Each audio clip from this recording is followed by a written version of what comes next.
government could be, if they really wanted to address the pension issue, this is a critical time for us to be taking a look at old age security.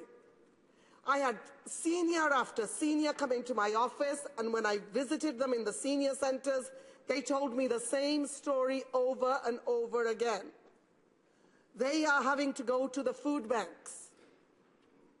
They're hand-stitching their clothes that are torn. They are telling me that the old age security pension that they get now is not enough. And I actually had an 83-year-old who told me she applied at Wendy's and 3 other locations to try to get a part-time job, but nobody would hire her.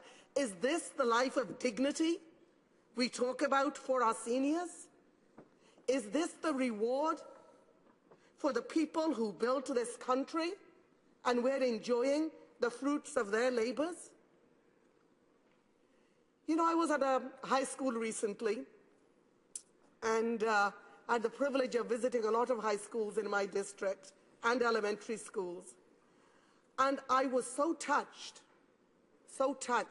by the concern of so many students for those living in poverty, especially seniors. When I spoke at North Delta Secondary School, they asked me, "Mrs. Sims, what do you do? Who comes to see you in your MP office?" So I told them the story of 3 people who had been to see me that morning.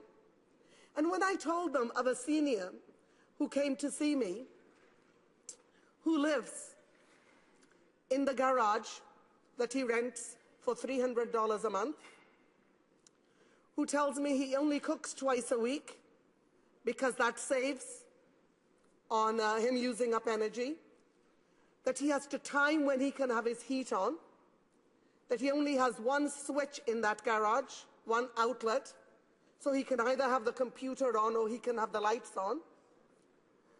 And when he showed me the state of his clothing and how embarrassing it is for him to have to go to the food bank, and let me tell you, this is one of our veterans, the veterans we purport to treat with such dignity and respect when they come back.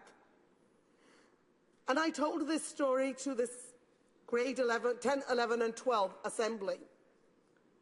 Let me tell you, Mr. Speaker,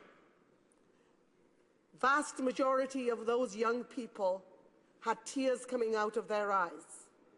And one thing they said over and over again, we did not realize that here in Canada, our seniors, our grandparents, or like our grandparents, are having to live in such poverty.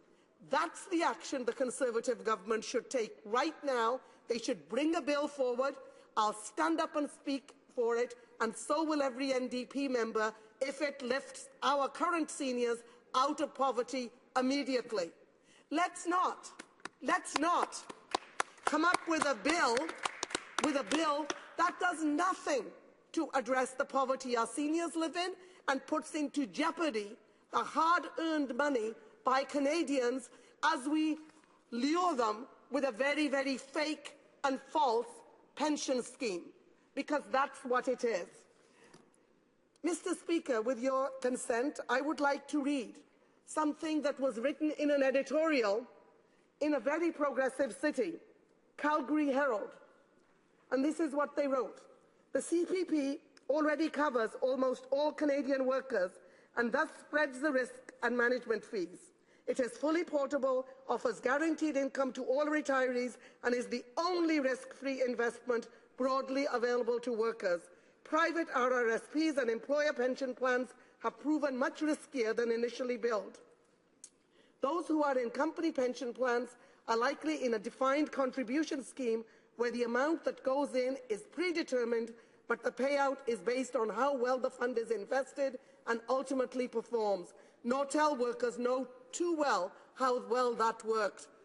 Colleagues, my plea to people across the aisle is let's not gamble our citizens' hard-earned money in a scheme that is so volatile and there is no protection for their hard-earned money. Let's not do that. Thank you. Questions.